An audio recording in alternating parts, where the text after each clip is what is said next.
cuando el señor Pirzada venía a cenar de Jumpa Lairit.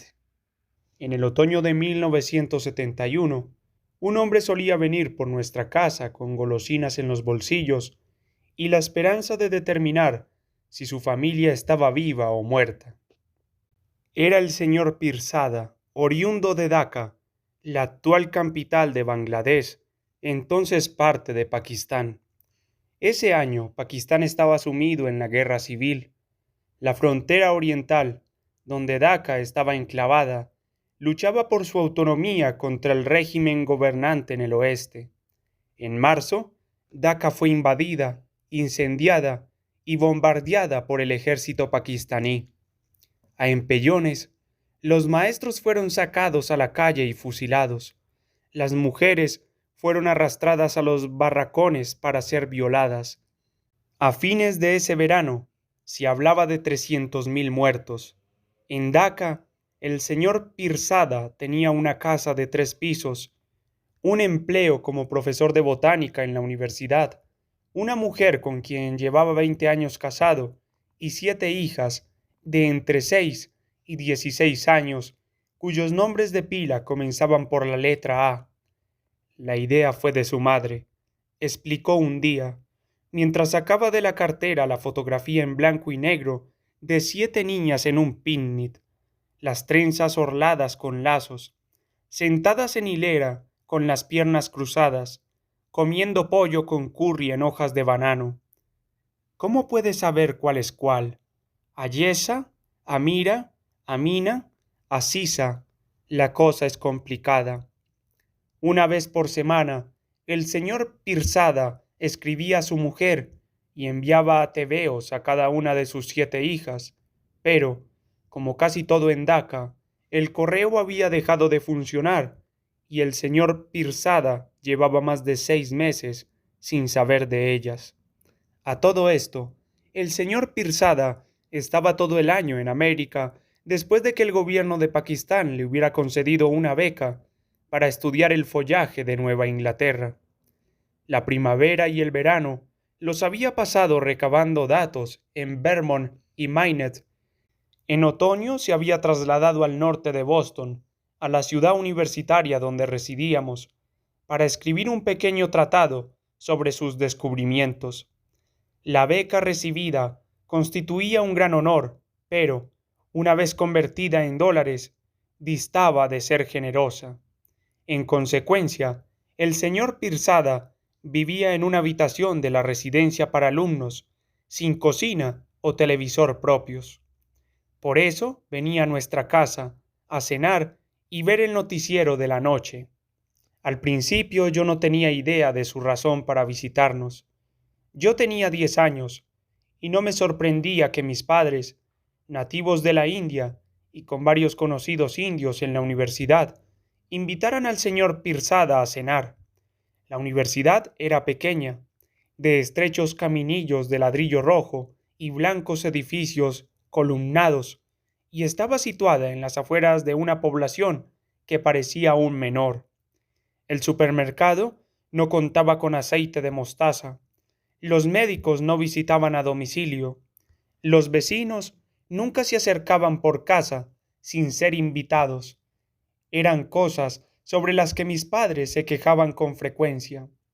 Ansiosos de dar con paisanos, al comienzo de cada semestre solían repasar con el dedo las columnas del directorio universitario, marcando con un círculo los apellidos oriundos de su parte del mundo. Así fue como descubrieron el señor Pirzada, a quien telefonearon e invitaron a visitarnos. No me acuerdo bien de su primera visita, ni de la segunda o la tercera, pero a fines de septiembre ya estaba tan acostumbrada a la presencia del señor Pirzada en nuestra sala de estar que, una noche, mientras ponía cubitos de hielo en la jarra del agua, pedí a mi madre que me pasara un cuarto vaso del armario, al que yo todavía no alcanzaba. Ocupada en cocinar una sartén de espinacas fritas con rábanos, mi madre no me oyó, ensordecida por el zumbido del extractor de humos y las poderosas rascadas de su espátula. Me volví hacia mi padre, que estaba apoyado sobre la nevera, comiendo anacardos picantes a puñados. ¿Qué quieres, Lilia? Un vaso para el señor de la India. El señor Pirsarda no vendrá hoy. Y otra cosa más importante, no se puede hablar del señor Pirsarda como de un indio, anunció mi padre, sacudiéndose la sal de los anacardos que espolvoreaba su barba negra y recortada. Por lo menos, no desde la partición. Nuestro país fue dividido en dos en 1947. Cuando respondí que yo creía que esa era la fecha en que nuestro país se había independizado de Gran Bretaña, mi padre dijo: también lo es. Nada más ganar la libertad, nos vimos partidos en dos, explicó, trazando una X sobre la encimera con su dedo, como si fuéramos un pastel. Aquí los hindúes, allí los musulmanes. Daca ya no nos pertenece. Según me refirió, durante la partición, hindúes y musulmanes se habían dedicado a quemar las casas del otro. A muchos de ellos les seguía resultando impensable la idea de comer en la misma mesa. Aquello no tenía sentido para mí. El señor Pisarda hablaba el mismo idioma, se reía con los mismos chistes y tenía el mismo aspecto que mis padres. Como ellos, acompañaba sus comidas con mango picante y cada noche cenaba arroz, que se servía con la mano. Como mis padres, el señor Pirsada se descalzaba al entrar en una habitación, mascaba semillas de hinojo después de comer para favorecer la digestión, se abstenía del alcohol y se contentaba con unos austeros postres de galletas bañadas en el té. Con todo, mi padre insistió en que tenía que comprender las diferencias que nos separaban, para lo que me llevó ante el mapamundi que presidía la pared de su escritorio.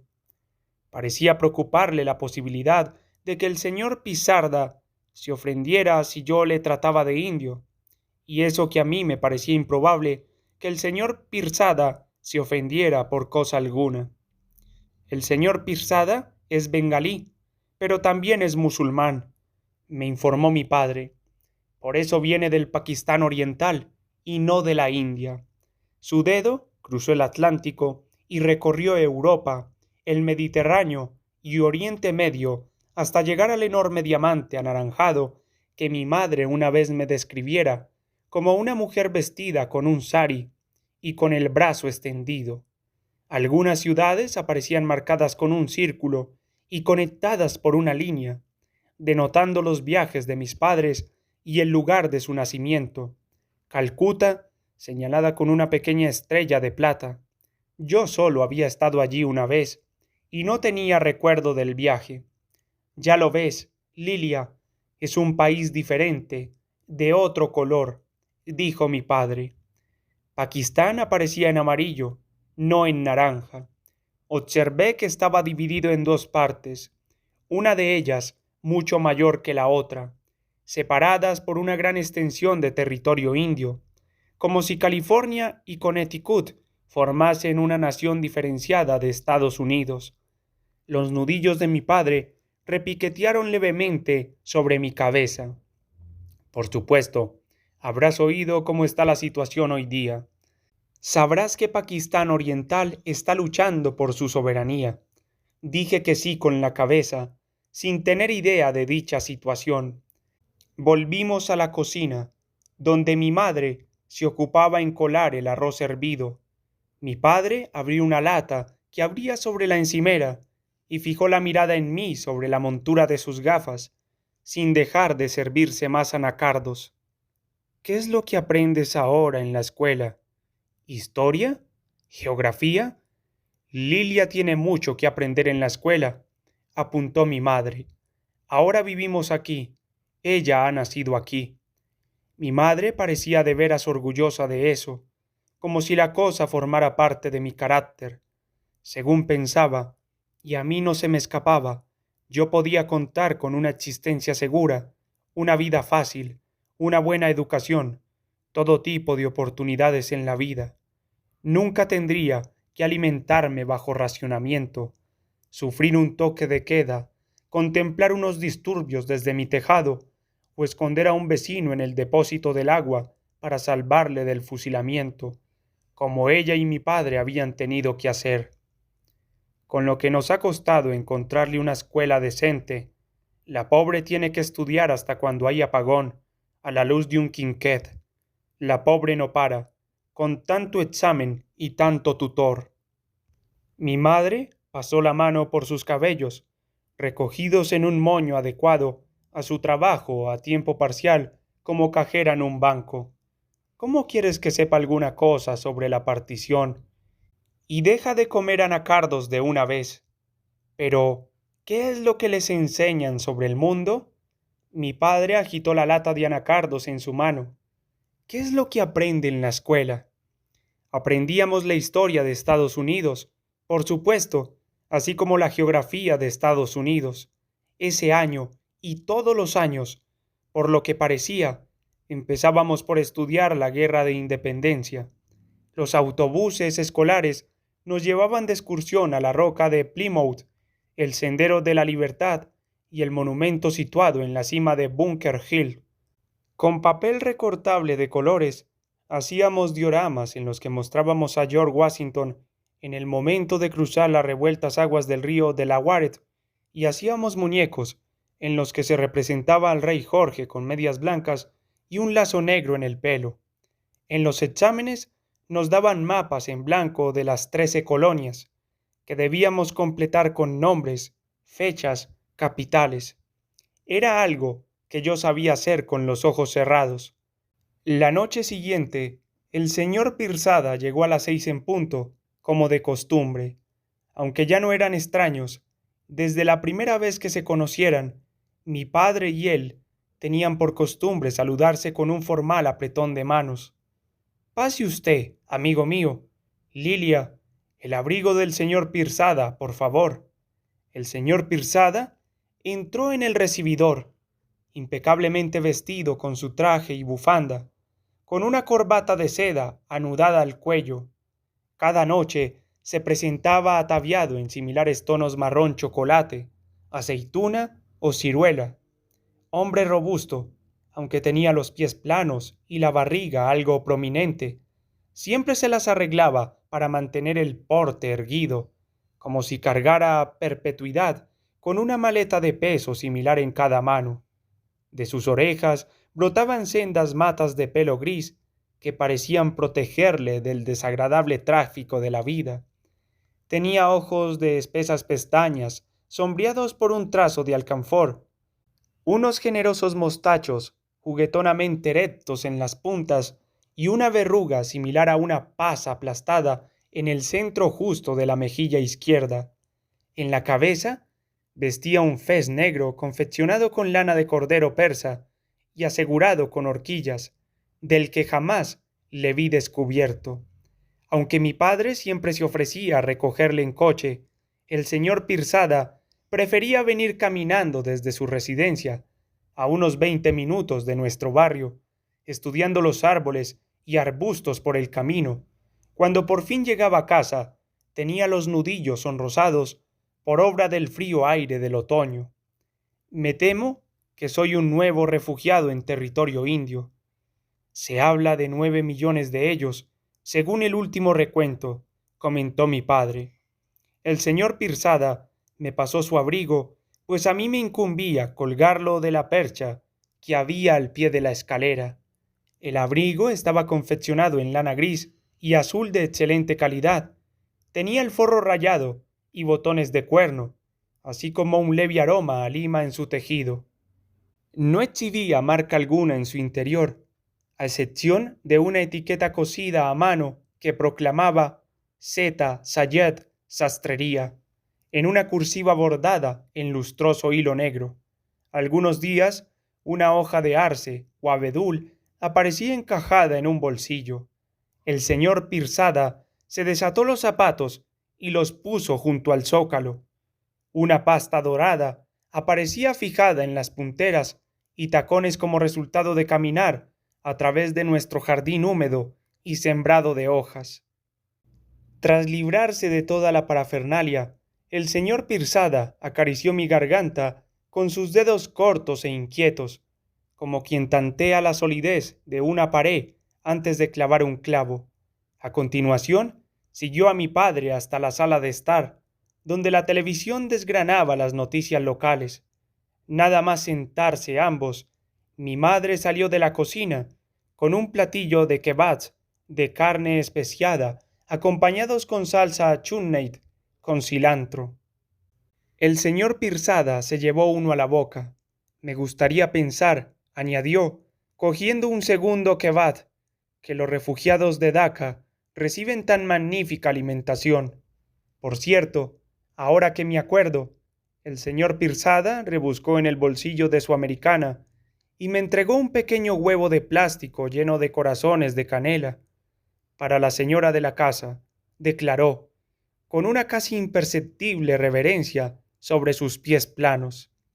Es usted un caso, señor Pirzada, protestó mi madre. Cada noche, lo mismo. La mima usted demasiado.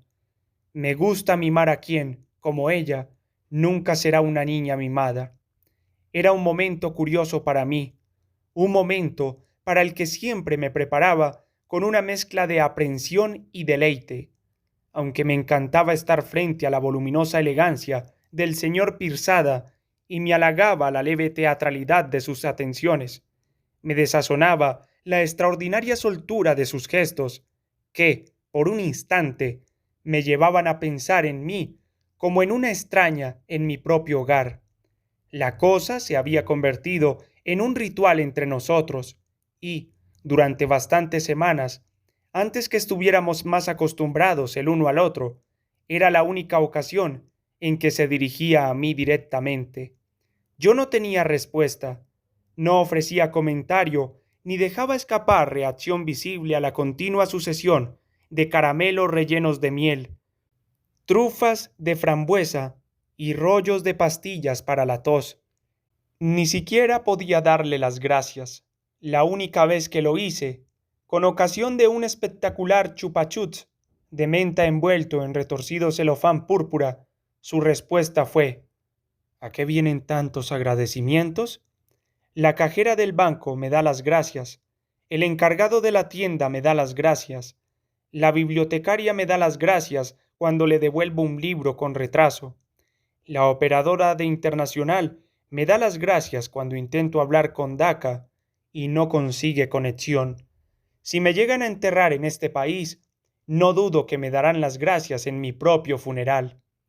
No me parecía adecuado consumir de cualquier manera las golosinas que me regalaba el señor Pirzada. Acariciaba el tesoro de todas las noches como lo haría con una joya o una moneda de algún reino olvidado, disponiéndolo en una cajita trabajada en madera de sándalo junto a mi cama, la misma que, mucho tiempo atrás, en la India, la madre de mi madre empleaba para guardar las nueces de areca molidas que consumía después del baño matinal. Era el único recuerdo que tenía de una abuela a quien nunca conocí, y hasta que el señor Pirzada apareció en nuestras vidas, nunca había sabido qué poner en su interior. De vez en cuando, antes de cepillarme los dientes y preparar mi uniforme escolar para el día siguiente, abría la tapa de la cajita y comía alguno de sus caramelos. Esa noche, como todas las noches, no cenamos en la gran mesa del comedor, pues desde allí no se podía ver bien la televisión. En vez de eso, nos agrupamos en torno a la mesita de café, sin conversar, con los platos encajados sobre las rodillas. Mi madre trajo de la cocina la sucesión de manjares: lentejas con cebolla frita, judías verdes con coco, pescado cocinado con pasas acompañado de salsa de yogur. Yo venía detrás con los vasos de agua, el plato con las rodajas de limón y los pimientos picantes, comprados durante la excursión mensual al barrio chino y almacenados por kilos en el congelador, los que todos gustaban de abrir y machacar con el tenedor sobre sus platos. Antes de comer, el señor Pirzada siempre hacía algo curioso. Del bolsillo de la pechera extraía un sencillo reloj de plata, sin correa, que acercaba por un momento a una de sus orejas peludas y le daba cuerda con 3 rápidos giros de su índice y pulgar. A diferencia de su reloj de pulsera, me explicó, este reloj de bolsillo estaba ajustado a la hora local de Daca, 11 horas de adelanto. Durante toda la cena, el reloj descansaba en su doblada servilleta de papel sobre la mesita. El señor Pirzada nunca parecía consultarlo. Ahora que sabía que el señor Pirzada no era indio, me puse a estudiarlo con mayor atención, tratando de descubrir qué cosas eran las que le hacían diferente. Según concluí, el reloj de bolsillo era una de ellas. Esa noche, cuando le vi darle cuerda y disponerlo sobre la mesa, me sentí poseída por cierta inquietud. La vida, me daba cuenta, tenía lugar en Daca antes que en cualquier otro sitio. Me imaginé a las hijas del señor Pirzada levantándose por la mañana, prendiéndose lazos en el pelo, con ganas de desayunar, preparándose para la escuela. Nuestras comidas, nuestros actos, no eran sino una sombra de lo que allí ya había sucedido, un rezagado remedo del lugar al que el señor Pirzada de veras pertenecía. A las 6:30, hora en que comenzaba el noticiero nacional, mi padre subió el volumen y ajustó las antenas. Yo normalmente prefería distraerme con un libro, pero esa noche mi padre insistió en que prestara atención. En la pantalla se veían unos tanques que cruzaban por calles polvorientas, así como edificios en ruinas y bosques de árboles desconocidos para mí, donde se escondían los refugiados de Pakistán Oriental, ansiosos de hallar cobijo al otro lado de la frontera india. Vi barcos de vela en forma de abanico que navegaban sobre anchos ríos color café con leche, una universidad protegida por las barricadas, la sede de un periódico que había ardido hasta los cimientos. Me volví para mirar al señor Pirzada. Las imágenes relucían en miniatura sobre sus ojos. Mientras contemplaba la televisión, exhibía una expresión inmóvil en el rostro, como si alguien le estuviera proporcionando las indicaciones precisas para llegar a un destino desconocido. Durante los anuncios, mi madre fue a la cocina a por más arroz, y mi padre y el señor Pirzada se lamentaron acerca de la política de cierto general Yayad Khan. Hablaron de intrigas desconocidas para mí, de una catástrofe cuyo alcance se me escapaba. Fíjate, los niños de tu edad, lo que tienen que hacer para sobrevivir, apuntó mi padre, sirviéndome un nuevo trozo de pescado. Pero yo ya no podía dar bocado. Lo único que podía hacer era mirar de reojo al señor Pirzada, sentado a mi lado con su chaqueta verde oliva, calmosamente ocupado en trazar un pozo en su arroz donde insertar una segunda ración de lentejas. Su conducta no respondía a lo que yo esperaba de un hombre preocupado por tan graves cuestiones. Me pregunté si la razón por la que siempre iba tan bien vestido respondía a la necesidad de atender con dignidad cualquier evento inesperado, quizá incluso la de presentarse en un funeral en el momento menos pensado. También me pregunté qué sucedería si de pronto sus 7 hijas aparecieran en televisión sonriendo, saludando y enviando besos a su padre desde un balcón. Imaginé lo aliviado que se sentiría, pero eso nunca sucedió. Esa noche, cuando puse el huevo de plástico lleno de corazones de canela en la cajita que tenía junto a la cama, no sentí la ceremoniosa satisfacción de otras ocasiones. Yo intentaba no pensar en la posible conexión existente entre el señor Pirzada, el del abrigo que olía a lima, y el mundo caótico y asfixiante que habíamos visto pocas horas antes en nuestra bien iluminada sala de estar cubierta de alfombras. Y, sin embargo, durante largo rato fui incapaz de pensar en otra cosa. Mi estómago se contrajo cuando me pregunté si su mujer y sus 7 hijas formarían parte de la multitud vociferante y sin rumbo mostrada a intervalos en la pantalla. Tratando de ahuyentar el pensamiento, volví la mirada en torno a mi cuarto, a la cama amarilla con baldaquín y cortinas a juego con volantes, a las fotografías escolares enmarcadas, clavadas en las paredes empapeladas en blanco y violeta, a las inscripciones a lápiz junto a la puerta del armario, allí donde mi padre señalaba mi altura a cada nuevo cumpleaños. Sin embargo, cuanto más trataba de abstraerme, más me convencía de la probabilidad de que la familia del señor Pirzada estuviera muerta.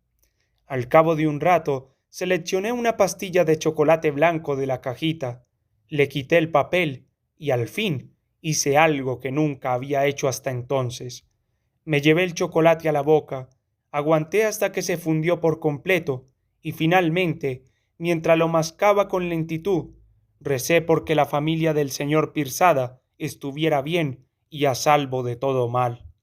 Nunca antes había rezado por cosa alguna. Nunca me habían enseñado o animado a hacerlo, pero en ese momento, dadas las circunstancias, me pareció algo a realizar. Esa noche, cuando fui al baño, me contenté con fingir que me cepillaba los dientes, por miedo a que si me los cepillaba de veras, mi rezo de algún modo se perdiera en el enjuague. Mojé el cepillo y moví el tubo de pasta de dientes para que mis padres no me vinieran con preguntas y me dormí con el azúcar en la lengua. En la escuela nadie hacía mención a la guerra tan atentamente seguida en mi sala de estar. Seguimos con el estudio de la guerra de independencia y aprendimos lo injusto que era un sistema de impuestos cuando no se admitía la representación política. Amén de memorizar pasajes enteros de la Declaración de Independencia. A la hora del recreo, los chicos formaban dos bandos y se perseguían con salvajismo entre columpios y balancines. Los casacas rojas contra las colonias. En la clase, nuestra profesora, la señora Kenyon, señalaba con frecuencia al mapa que emergía como una pantalla de cine sobre la pizarra, describiéndonos la ruta del Mayflower o mostrándonos el emplazamiento de la Campana de la Libertad. Cada semana, dos alumnos de la clase preparaban una rendición sobre un aspecto concreto de la Revolución Americana, así que un día me tocó visitar la biblioteca de la escuela en compañía de mi amiga Dora para documentarnos sobre la rendición de Yorktown. La señora Keyon nos entregó un papelito con los títulos de 3 libros a buscar en el índice de fichas. Tras dar con ellos en un abrir y cerrar de ojos, nos sentamos a una mesa baja y redonda para leer y tomar notas. Sin embargo, yo no podía concentrarme. Volví a los estantes de madera clara y me acerqué a una sección que, me había fijado, estaba rotulada con el nombre de Asia. Vi libros sobre China, la India, Indonesia, Corea. Por fin di con un libro llamado Pakistán, un pueblo, una nación. Me senté en un taburete y abrí el libro. La laminada sobre cubierta crujía entre mis manos. Comencé a pasar las páginas, repletas de fotos de ríos, arrozales y hombres con uniforme militar. Había un capítulo sobre Dhaka. Empecé a leer sobre su pluvosidad y producción de yute. Estaba estudiando un gráfico de demografía cuando Dora apareció en el pasillo. ¿Qué haces aquí? La señora Kenyon está en la biblioteca. Ha venido a ver qué hacemos. Cerré el libro de golpe, con demasiada fuerza. La señora Kenyon apareció de repente. El olor de su perfume impregnó el estrecho pasillo cuando cogió el libro por el extremo del lomo, como si se tratara de un cabello pegado a mi jersey.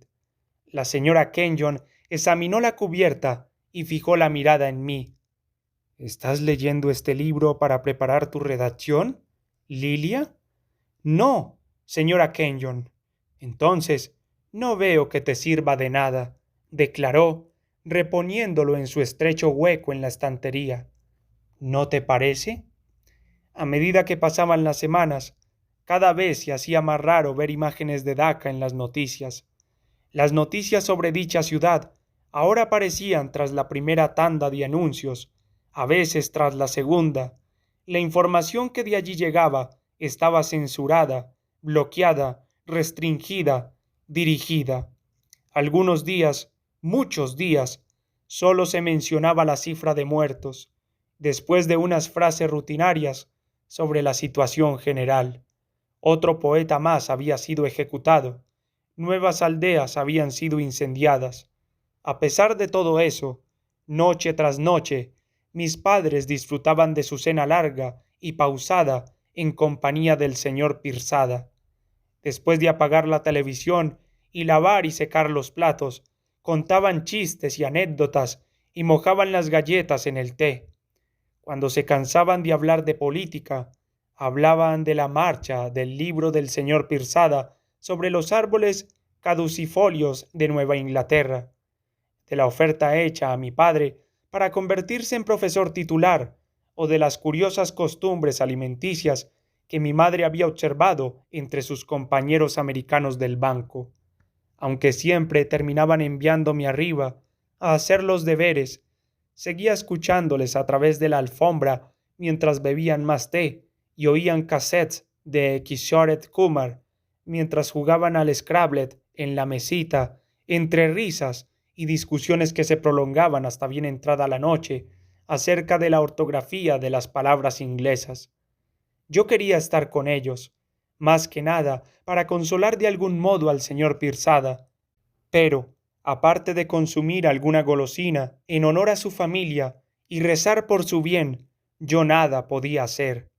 Abajo seguían jugando al Scrabble hasta las noticias de las 11 y, por fin, en torno a la medianoche, el señor Pirzada se encaminaba de regreso a la residencia. Así, nunca llegué a verle marchar. Con todo, cada noche, mientras me hundía en el sueño, seguía oyéndoles, anticipando el nacimiento de una nación en la otra punta del mundo.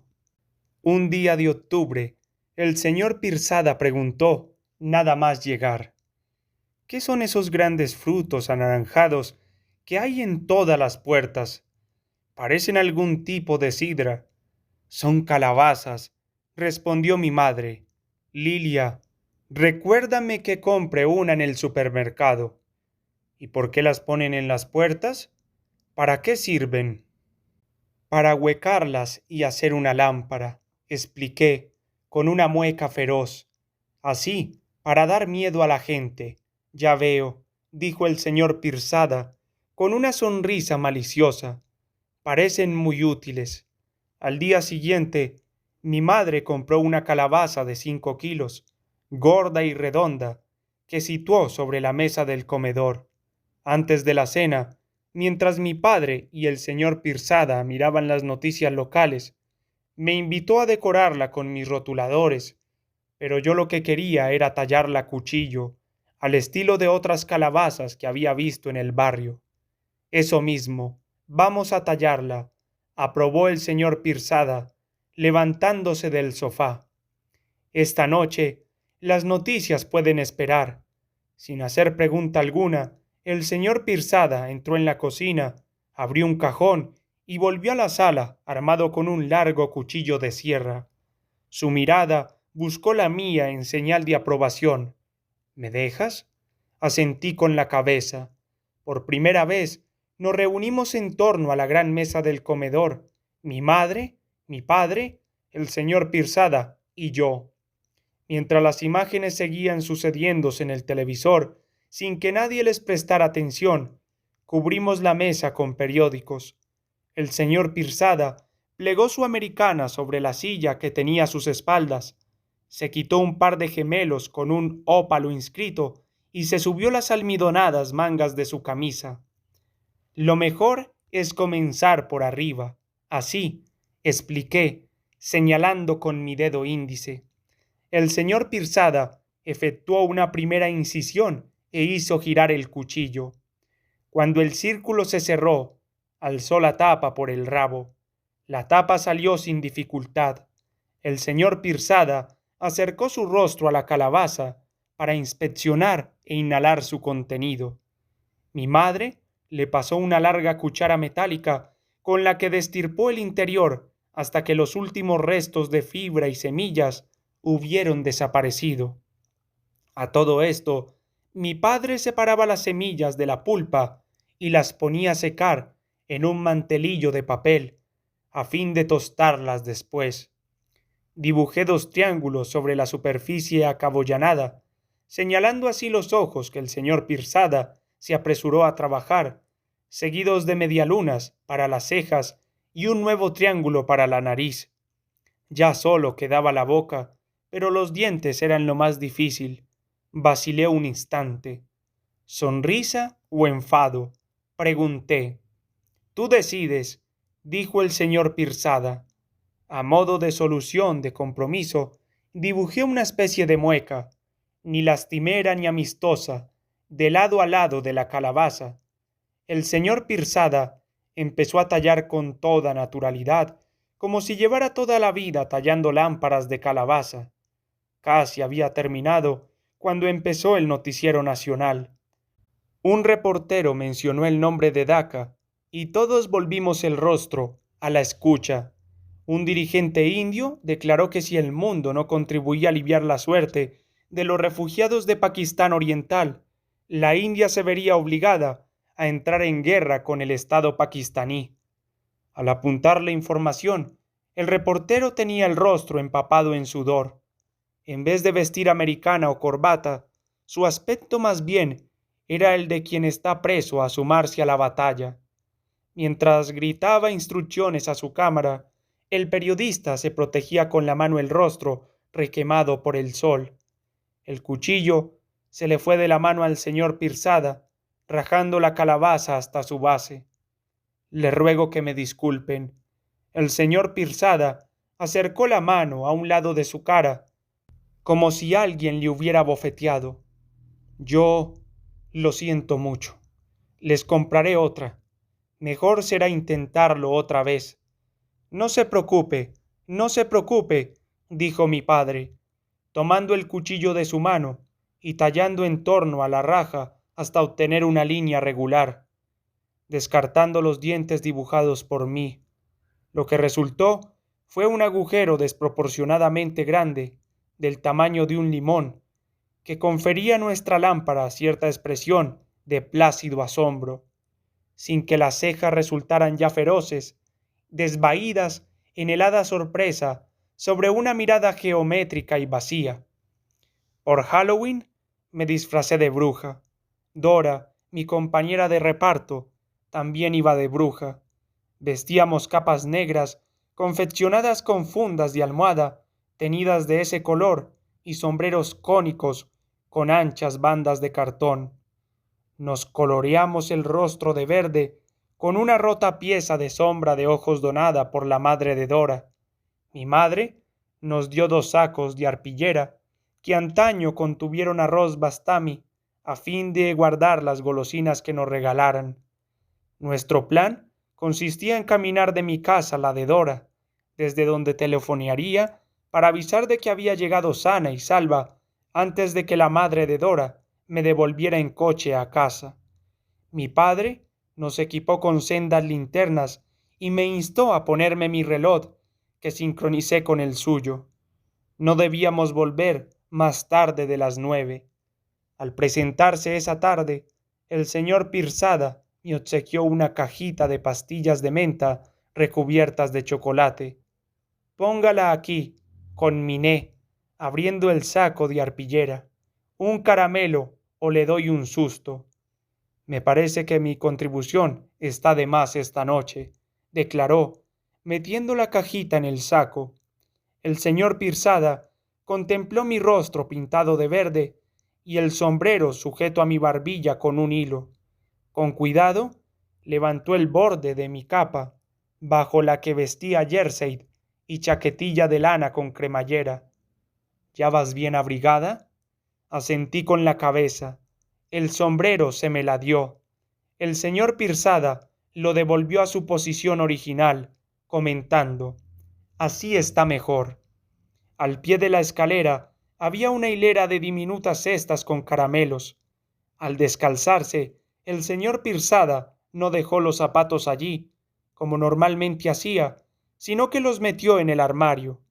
Cuando empezó a desabotonarse el abrigo, automáticamente me apresté a ayudarle, pero Dora me llamó desde el baño para pedirme que la ayudara a dibujar una verruga en su mentón. Cuando por fin estuvimos listas, mi madre nos hizo una fotografía frente al hogar, tras lo cual abrí la puerta para marcharnos. El señor Pirzada y mi padre, que no habían puesto pie en la sala de estar, se mantenían a un lado en el recibidor. Fuera ya era oscuro, el aire olía a hojas húmedas y nuestra lámpara parpadeaba de modo impresionante sobre los arbustos cercanos a la puerta. De la distancia llegaba el sonido de pies que correteaban y los aullidos de los muchachos mayores, que se contentaban con lucir una simple máscara de goma, así como el frufrú del ropaje que vestían los no tan mayores. Algunos niños eran tan pequeños que sus padres les tenían que llevar personalmente de puerta en puerta. No llames a las casas de gente que no conozcas, nos advirtió mi padre. El señor Pirzada frunció el ceño. ¿Hay algún peligro? No, nada de eso, le aseguró mi madre. Todos los niños salen a la calle. Es la tradición. ¿No sería mejor que yo les acompañara?, sugirió el señor Pirzada. De pronto había adoptado un aspecto fatigado y frágil, plantado junto a la puerta sobre sus pies planos y descalzos. Sus ojos encerraban una nota de pánico que yo nunca había advertido antes. A pesar del frío, empecé a sudar bajo mi funda de almohada. «Es usted de lo que no hay, señor Pirzada», dijo mi madre. «Lilia está completamente segura en compañía de su amiga. Pero, ¿y si llueve? ¿Y si se pierden por el camino?» «No se preocupe», dije yo. Era la primera vez que dirigía esas palabras al señor Pirzada, 3 sencillas palabras que llevaba semanas queriendo decirle sin atreverme a ello. Tan solo las había dicho en mis rezos. En ese momento me avergoncé de decírselas en relación con mi propia persona. El señor Pirzada puso uno de sus cuadrados dedos en mi mejilla. A continuación, pasó el dedo por el dorso de su mano, dejando una leve imprimación verdosa. Como diga la señora, concedió con una pequeña reverencia.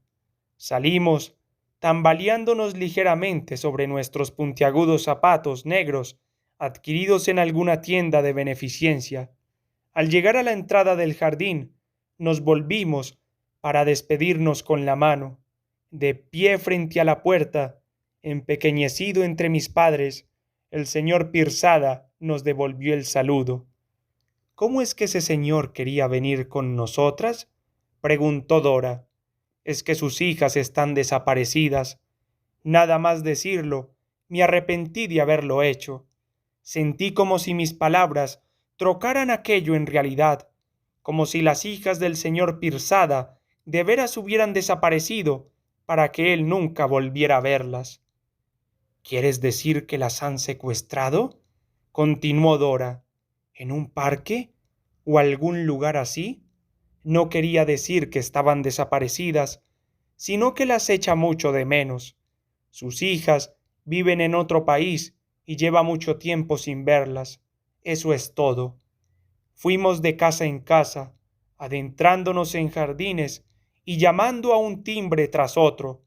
Algunos vecinos habían apagado todas las luces para procurar mayor efectismo. Otros habían prendido murciélagos de goma de sus ventanas. Los Maintairet habían puesto un ataúd frente a su puerta, del que el señor Maintairet se levantó en silencio, con el rostro cubierto de tiza, para depositar un puñado de dulces de maíz en nuestro saco. Varios vecinos me comentaron que nunca antes se habían encontrado con una bruja venida de la India. Otros hicieron entrega de sus golosinas sin hacer comentario alguno. Mientras caminábamos tras los haces paralelos de nuestras linternas, vimos huevos estrellados en mitad de la calle, automóviles cubiertos con espuma de afeitar y ristras de papel higiénico colgadas de las ramas de los árboles. Cuando por fin llegamos a casa de Dora, teníamos las manos agrietadas por el peso de nuestros repletos sacos de arpillera y los pies hinchados y doloridos. Su madre nos dio tiritas para las ampollas y nos sirvió zumo caliente de manzana y palomitas dulces de maíz. La madre de Dora me recordó que telefoneara a mis padres para decirles que había llegado sin contratiempo, y cuando lo hice, me llegó el distante sonido del televisor. Mi madre no me pareció particularmente contenta de escucharme. Al colgar el teléfono, me fijé en que los padres de Dora no tenían la televisión en marcha. Su padre estaba tumbado en el sofá, leyendo una revista, con una copa de vino sobre la mesita, mientras una música de saxofón sonaba en el equipo de sonido. Después de que Dora y yo nos repartiéramos el botín, contando, recontando y negociando hasta estar plenamente satisfechas, su madre me llevó en coche a casa. Después de darle las gracias por el viaje, la madre de Dora esperó al volante hasta que llegué a la puerta. A la luz de los faros del automóvil, descubrí que nuestra calabaza estaba destrozada, diseminada en gruesos pedazos sobre la hierba. Sentí el aguijón de las lágrimas en mis ojos y un repentino dolor en la garganta, como si alguien me hubiera hecho tragar un puñado de la punzante gravilla que crujía a cada nuevo paso de mis pies doloridos. Abrí la puerta, esperando encontrarme con el desconsuelo general ante el destrozo sufrido por nuestra calabaza, pero no había nadie. En la sala de estar, el señor Pirzada, mi padre y mi madre estaban sentados muy juntos en el sofá. La televisión estaba apagada y el señor Pirzada tenía la cabeza hundida entre las manos. Lo que oyeron esa noche, y siguieron oyendo muchas noches más, era que la India y Pakistán cada vez estaban más cerca de la guerra. Las tropas de ambos países se vigilaban desde sus fronteras, al tiempo que Dhaka insistía en acceder a la independencia total. La guerra tendría lugar en suelo de Pakistán Oriental. Los Estados Unidos se alineaban con Pakistán, la Unión Soviética con la India y lo que pronto sería Bangladesh. La declaración oficial de guerra tuvo lugar el 4 de diciembre. 12 días más tarde, el ejército pakistaní se rendía en Dhaka, víctima del combate a casi 5.000 kilómetros de sus líneas de suministro. Estos son los hechos que ahora conozco, a los que puedo acceder en cualquier libro de historia, en cualquier biblioteca. Pero en ese momento, hablando en términos generales, aquello constituía para mí un misterio remoto y plagado de circunstancias caprichosas. Lo que recuerdo de esa guerra de 12 días es que mi padre ya no me decía que viera el noticiario con ellos, que el señor Pirzada dejó de traerme caramelos y que mi madre se negó a preparar otra cena que no fueran huevos duros con arroz. Recuerdo que algunas noches ayudé a mi madre a disponer las sábanas y las mantas sobre el sofá para que el señor Pirzada pudiera quedarse a dormir. También recuerdo las altas voces angustiadas en mitad de la noche, cuando mis padres llamaban a nuestros familiares de Calcuta para reunir más detalles sobre la situación. Sobre todo, recuerdo que, durante esos días, los tres se movían como si fueran una misma persona, que comiera la misma comida, compartiera el mismo cuerpo, el mismo silencio y el mismo miedo. En enero, el señor Pirzada voló hasta su casa de 3 pisos en Dhaka para averiguar qué era lo que quedaba de ella. No supimos demasiado de él en esas últimas semanas del año. Estaba muy ocupado en terminar su manuscrito y nosotros nos marchamos a Filadelfia a pasar la Navidad con unos amigos de mis padres. Igual que no recuerdo con exactitud la primera visita del señor Pirzada, tampoco recuerdo la última. Mi padre le llevó al aeropuerto una tarde que yo estaba en la escuela. Durante mucho tiempo no supimos nada de él. Por la noche hacíamos como de costumbre, cenar frente a las noticias del televisor. La única diferencia era que el señor Pirzada y su reloj supletorio ya no estaban allí para acompañarnos. Según las noticias, Dhaka volvía lentamente a la normalidad bajo un nuevo gobierno parlamentario. El nuevo presidente, Seid Mujib Rahman, recién salido de la cárcel, pidió al mundo la donación de los materiales de construcción necesarios para reconstruir el más de 1 millón de casas destruidas en la guerra. Un número incontable de refugiados volvía de la India para encontrarse, según se nos informó, con el desempleo y la amenaza del hambre. De vez en cuando yo echaba una mirada al mapa que había sobre el escritorio de mi padre y me imaginaba al señor Pirzada en aquel pequeño parche de color amarillo, sudando a chorros, suponía, en alguno de sus trajes, a la busca de su familia. Por supuesto, a esas alturas, el mapa había quedado anticuado. Por fin, bastantes meses después, recibimos una postal del señor Pirzada, conmemorativa del Año Nuevo musulmán y acompañada de una breve carta. Según refería, volvía a estar con su mujer y sus hijas. Todas se encontraban bien, después de haber pasado el dificultoso año anterior ocultas en una casa de campo que los abuelos de su mujer tenían en las montañas de Sillón. Sus 7 hijas eran ahora un poco más altas, añadía, pero por lo demás seguían igual que siempre. Continuaba teniendo los mismos problemas para recordar el nombre de cada una de ellas. Al final de su carta, nos daba las gracias por nuestra hospitalidad, añadiendo que aunque ahora entendía el significado de la palabra gracias, ésta distaba de adecuarse a su gratitud hacia nosotros. Para celebrar las buenas noticias, mi madre esa noche preparó una cena especial. Cuando nos sentamos a la mesita del café, brindamos con nuestros vasos de agua, pero yo no me sentía con humor para celebrar nada. Aunque llevaba meses sin verle, fue entonces cuando de veras noté la ausencia del señor Pirzada. Solo entonces, al alzar mi vaso de agua en su honor, me di cuenta de lo que significaba echar de menos a alguien que estaba a tantas horas y kilómetros de distancia, como él había echado de menos a su esposa y sus hijas durante tantos meses. El señor Pirzada no tenía motivo para volver junto a nosotros. Mis padres pronosticaron, con acierto, que nunca más volveríamos a verle. Desde enero, cada noche antes de acostarme, había conseguido comiendo, en atención a la familia del señor Pirzada, alguna de las golosinas cosechadas en Halloween. Esa noche ya no tuve que hacerlo. Con el tiempo las tiré todas.